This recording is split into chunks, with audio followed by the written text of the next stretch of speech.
السلام علیکم۔ آج بدھ ہے، مئی کی 11 تاریخ۔ پاکستان میں اس وقت شام کے 7، بھارت میں 7:30، اور یہاں ہمارے اسٹوڈیوز کی گھڑیوں میں صبح کے 10 بج رہے ہیں۔ وائس آف امریکہ واشنگٹن کی اردو سروس سے میں ہوں خالد حمید، خبروں کے ایک بلیٹن کے ساتھ۔ اسلام آباد میں الیکشن کمیشن آف پاکستان نے پی ٹی آئی کے منحرف اراکین قومی اسمبلی کے خلاف ریفرنسز پر فیصلہ سناتے ہوئے پی ٹی آئی منحرف اراکین قومی اسمبلی کے خلاف ریفرنسز کو خارج کر دیا ہے۔ پی ٹی آئی کے 20 منحرف اراکین قومی اسمبلی کے خلاف ریفرنسز الیکشن کمیشن کو بھیجے گئے تھے اور کہا گیا تھا کہ یہ ارکان منحرف ہو چکے ہیں، لہٰذا ان کی اسمبلی کی رکنیت ختم کرتے ہوئے ان نشستوں کو خالی قرار دیا جائے۔ 14 اپریل کو دائر ہونے والے اس ریفرنس کی سماعت 28 اپریل کو شروع ہوئی اور آج اس کا فیصلہ جاری کر دیا گیا۔ الیکشن کمیشن کا کہنا ہے کہ منحرف اراکین کے خلاف ریفرنس آرٹیکل 63A(1) پر پورا نہیں اترتا، لہٰذا یہ ریفرنس خارج کیا جاتا ہے۔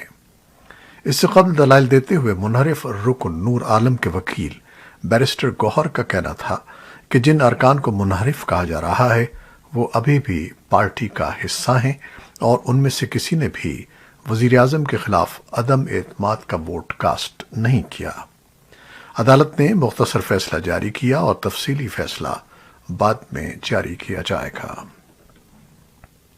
پاکستان کے وزیر دفاع خواجہ آصف کہتے ہیں کہ نومبر میں نئے آرمی چیف کے تقرر سے قبل ہی ملک میں عام انتخابات ہو سکتے ہیں۔ تاہم اگر نئے آرمی چیف کی تعیناتی شہباز شریف نے کی تو لیفٹیننٹ جنرل فیض حمید سمیت سینیارٹی لسٹ میں شامل تمام جنرلز کے ناموں پر غور کیا جائے گا۔ بدھ کو برطانوی نشریاتی ادارے BBC کو دیے گئے انٹرویو میں خواجہ آصف کا کہنا تھا کہ یہ بھی ممکن ہے کہ آرمی چیف کی تقرری کے دوران ملک میں نگراں حکومت ہو، اور یہ بھی ممکن ہے کہ اس وقت تک نئی حکومت ہی آ چکی ہو۔ اس سوال کے جواب پر کہ کیا سابق وزیر اعظم عمران خان کی حکومت نئے آرمی چیف کی تعیناتی کے معاملے پر ہٹائی گئی، خواجہ آصف کا کہنا تھا کہ ایسا نہیں ہے، کیونکہ یہ وزیر اعظم کی صوابدید ہے کہ وہ فوج کی جانب سے بھیجے گئے ناموں میں سے کسی ایک کا انتخاب کریں۔ اقوام متحدہ کے سیکرٹری جنرل اینٹونیو گتریس نے بدھ کے روز کہا کہ یہ تو واضح ہو گیا ہے کہ یوکرین میں کسی امن معاہدے کا فوری طور پر کوئی امکان نہیں ہے، لیکن انہوں نے وعدہ کیا کہ عالمی ادارہ کبھی ہار نہیں مانے گا اور ہم اس بے مقصد جنگ کو ختم کرنے کے لیے جب بھی جو کچھ بھی کر سکتے ہیں اس کے لیے تیار رہیں گے۔ ویانا میں آسٹریا کے صدر الیگزینڈر وان ڈربن سے گفتگو کرتے ہوئے نامہ نگاروں کو انہوں نے بتایا کہ اقوام متحدہ زندگیاں بچانے، انخلا کرانے اور انسانی بنیادوں پر امداد کی فراہمی کے لیے جو کچھ کر سکتی ہے وہ کر رہی ہے۔ انہوں نے کہا کہ یہ جنگ ہمیشہ نہیں چلے گی، ایک وقت آئے گا جب امن مذاکرات ہوں گے، اور وہ لمحہ بھی آئے گا جب امید ہے کہ یہ ممکن ہوگا کہ اقوام متحدہ کے منشور اور بین الاقوامی قانون کے مطابق مسئلے کا حل تلاش کر لیا جائے گا۔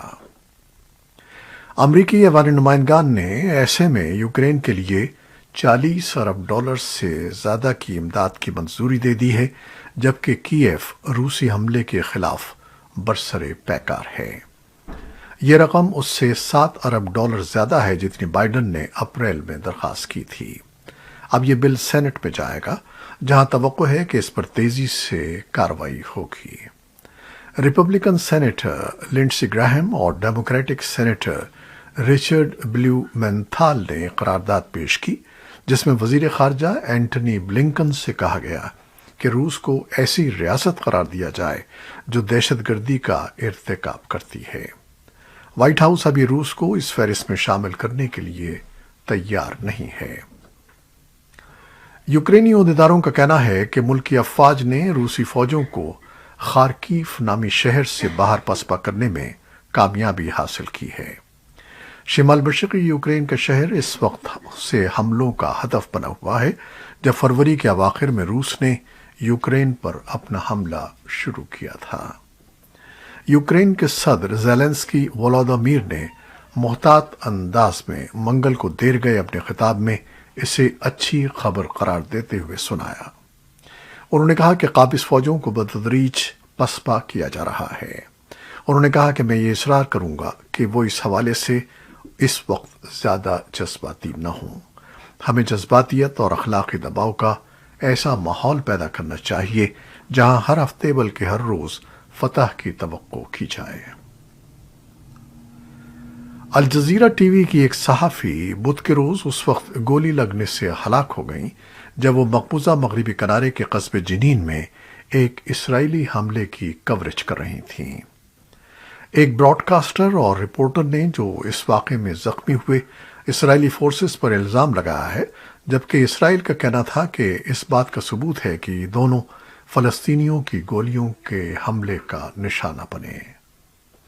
शीरी अबू आकिला, जो अरबी ज़बान के चैनल की एक मारूफ फ़लस्तीनी रिपोर्टर और अमरीकी शहरी थी, को गोली लगी और वो फौरन हलाक हो गईं। एक और फ़लस्तीनी सहाफ़ी अली समोदी, जिसकी कमर में गोली लगी, हस्पताल में दाखिल है और उसकी हालत बेहतर है।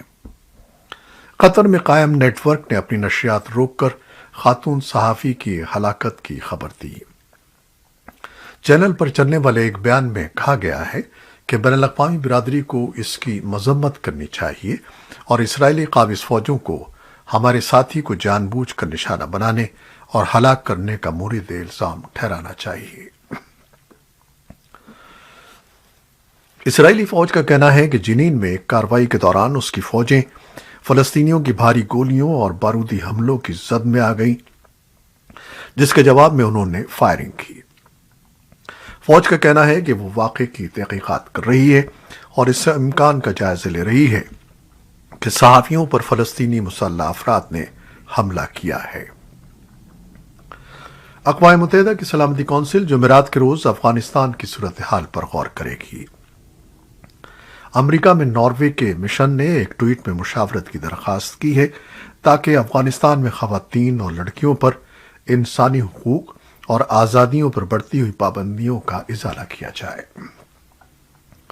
तालिबान हुकूमत ने अमरीकी वज़ारत ख़ारजा के तर्जुमान के एक बयान पर, जो तालिबान की हिजाब की नई पाबंदियों के बारे में है, कहा है कि यह अफगानिस्तान का अंदरूनी मजहबी मामला है और अमरीकी हुकूमत पर जोर दिया कि वो तालिबान पर से पाबंदियां खत्म करे।